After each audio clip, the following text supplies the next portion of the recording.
منتخب فني على اعلى مستوى، منتخب بدني مميز جدا، منتخب فيه تكنيك معين لو كل المحترفين غايبين عنه هو منتخب متماسك ومترابط وعارف هو بيعمل ايه. المنتخب الجزائري نبارك له، هذا المنتخب الشقيق اكيد نقول له الف مليون مبروك للفوز بلقب اكيد يمكن كاس العرب على حساب نسور قرطاج. الاشقاء ايضا اللي بنقول لهم هارد لك بعد انتهاء المباراه بثنائيه نظيفه بعد الوقت الاضافي كمان، بعد ما انتهت المباراه 0-0 في الوقت الاصلي بعد 90 دقيقه. كره قدم كانت ممتعه بشكل كبير لكن ما كانش فيها اهداف، عشان سعيود يسجل هدف طلقه في مرمى المنتخب التونسي في الشوط الاول الاضافي، علشان في الدقيقه 99 المنتخب الجزائري يسكن في شباك المنتخب التونسي اولى الاهداف، علشان المنتخب التونسي يحاول انه يرجع، ومن ثم ضربه ركنيه في اخر الثواني بعد يمكن لحظات مثيره جدا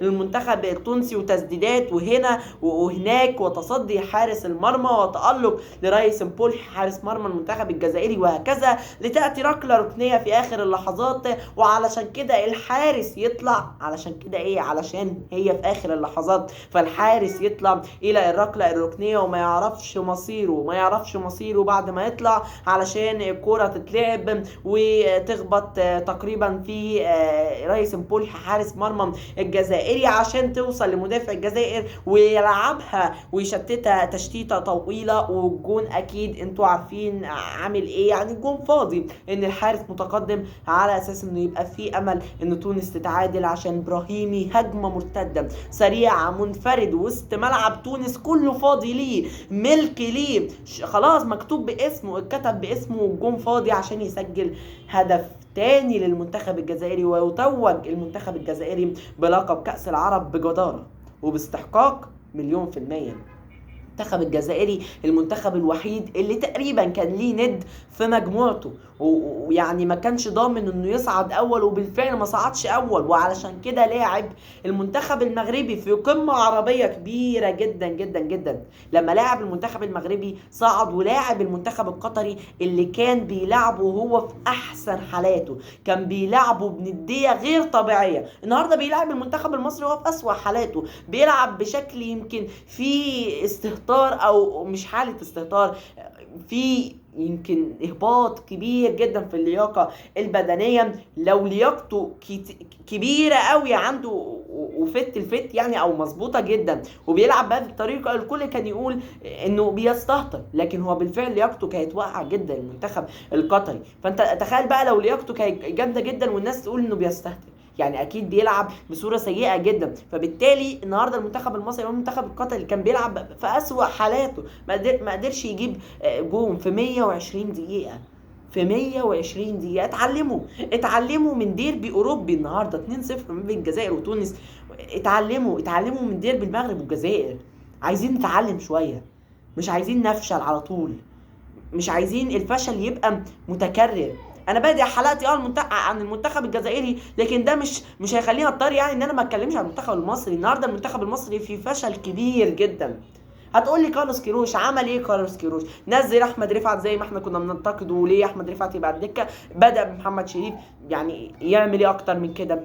محمد شريف بيضيع النهارده انفراد ما يضيعش، مصطفى فتحي بيضيع النهارده في الشوط الاول الاضافي فرصه ما تضيعش والجون فاضي. احنا مسكناهم غسلناهم في الشوط الاول الاضافي والشوط الثاني الاضافي بعد ما وصلنا للاشواط الاضافيه، غسلناهم بمعنى الجمله على ارضهم وسط جماهيرهم اللي ما كانتش برضو موجوده كتير، لانه ماتش تحديد مركز ثالث ورابع، لكن انت بتتكلم على ارضهم. غسلناهم في الشوط الاول الاضافي والشوط الثاني الاضافي، لكن جبنا جون، ما قدرناش نجيب جون في 120 دقيقه. وقطر بتلعب بخمسه بدلاء، مريحه خمسه من الاساسيين، بتلعب بالحارس البديل بتاعها اللي عمل علينا النهارده جيم تاريخي بالنسبه له، واتوقع انه هيبقى فارق في حياته. خلينا نروح بقى للكوره الحلوه. المنتخب الجزائري اللي النهارده توج باللقب بعد ما صعد على المنتخب المغربي في مباراه سيناريو مجنون، ولياقتهم البدنيه بسم الله ما شاء الله كانت عاليه جدا. النهارده انت بتوصل مع المنتخب التونسي الى وقت اضافي بعد مباراه مثيره جدا جدا جدا مع قطر، ولياقتك اكيد البدنيه المفروض تتهز، لما اتهزتش النهارده في الوقت الاضافي امام تونس.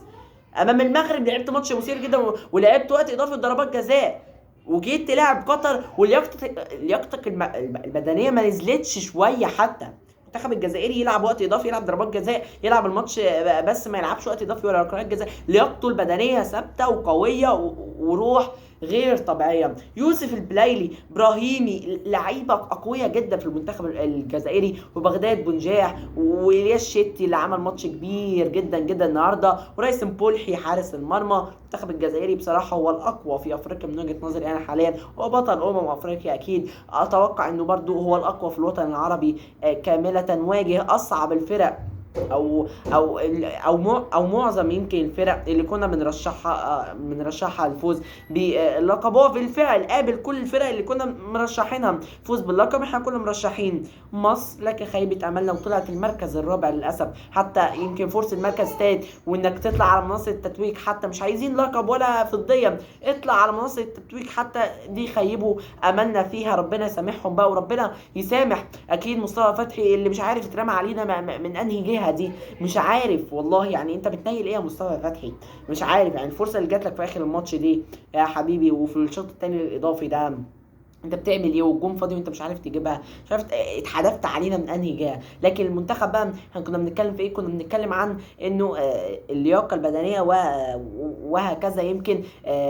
وان المنتخب الجزائري لعب كل الفرق اللي احنا كنا مرشحينها. كنا مرشحين مصر، ومرشحين المغرب، ومرشحين تونس، ومرشحين الجزائر، ومرشحين قطر. دول اتوقع هم الخمسه اللي كانوا مرشحين بكره. الجزائر لعبت مين بقى؟ لعبت قطر، ولعبت المغرب بالترتيب. لعبت المغرب اولا في ربع النهائي، لعبت يمكن قطر في نصف النهائي، ولعبت تونس في النهائي، وفي الاول خالص في دور المجموعات لعبت مصر. تعادلت في ماتش مصر 1-1، ومصر اللي احنا كنا حاطين امال عليها كانت بتلعب على الانذارات يعني، وهي كانت الاقرب بصراحه الجزائر انها هي اللي تفوز بالمباراه. امام المغرب اتعادلوا بعد تقدم للجزائر، ومن ثم تعادلت المغرب، تقدم للجزائر، ومن ثم تعادل المغرب، ومن ثم لعبوا ضربات جزاء. وكانت الكلمه العليا للجزائر واللياقه البدنيه بسم الله ما شاء الله زي ما انا لسه متكلم عنها. ومن ثم لعبوا مين بقى؟ لعبوا قطر اللي لعبتهم بنديه. انا اول مره اشوف قطر بالنديه دي يا جماعه والله في البطوله. اكتر ماتش عملوا فيه نديه كبرى المنتخب القطري كان ماتش الجزائر. يا سلام عليكم بصراحه.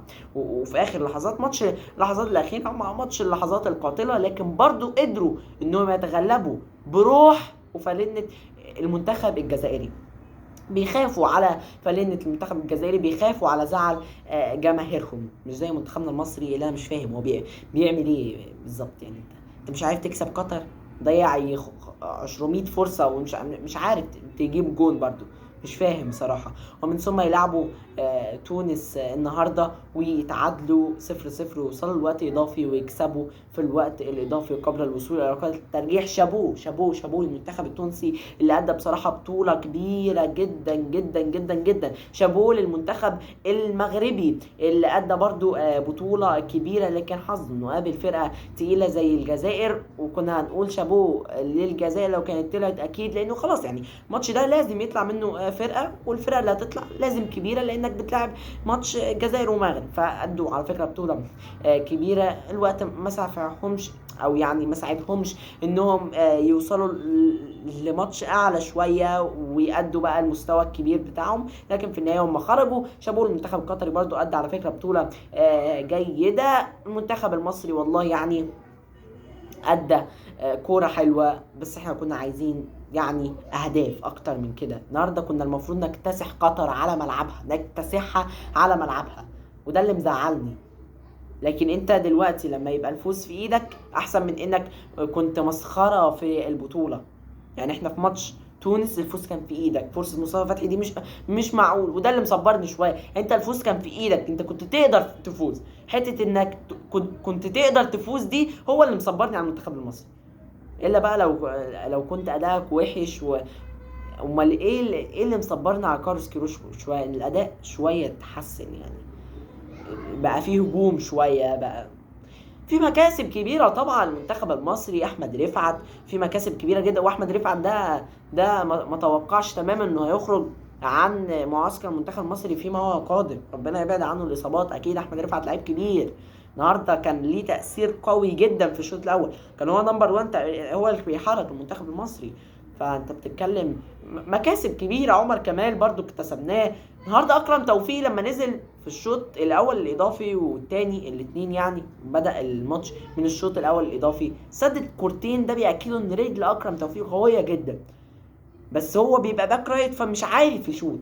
لكن النهارده نزل وسط ملعب، بعد كده لما نزل قفشه عشان يشوط ضربه جزاء، لما نزل قفشه خلى اكرم توفيق باك يمين، ولما نزل قفشه بقى طلع عمر كمال، اللي هو تخلي اكرم توفيق باك يمين، رغم ان هو كان عامل اداء مميز جدا في وسط الملعب. هو في حته القتال دي في قطع الكور ده ملوش حل، يعني بسم الله ما شاء الله، يعني لعيب قوي جدا جدا جدا في وسط الملعب او باك رايت. بس انا يعني اكتشفت انه طور رجله جامد وبقى يسدد. حتى هو لما بيطلع من الباك رايت ويلاقي مساحه مفتوحه بيروح ويعوز يشوط، لو تفتكروا ماتش انجولا ومصر، سدد كرة قوية خبطت دخل الجول.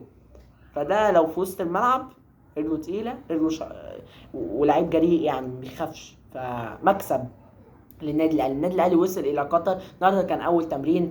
توكلنا على الله باذن الله. بطوله سوبر افريقيا اهلاويه. امبارح النادي الاهلي اعلن رسميا عن فسخ التعاقد مع جونيور اجاي او جونيور اجاي، اللاعب النيجيري اللي ليه ذكريات كتيره حلوه بصراحه من النادي الاهلي. اصابات كتير لكن الاهلي شاله كتير، وهو بصراحه لعيب يعني اتوقع ان الاهلاويه مش هينسوه، من الاجانب اللي مش هيتنسوا في تاريخ النادي الاهلي. لعيب طول مع النادي الاهلي، لعيب سجل هدف كتيره جدا في نادي الزمالك، لعيب كان في الماتشات الكبيره اللي المساهمه الاكبر من الماتشات الصغيره.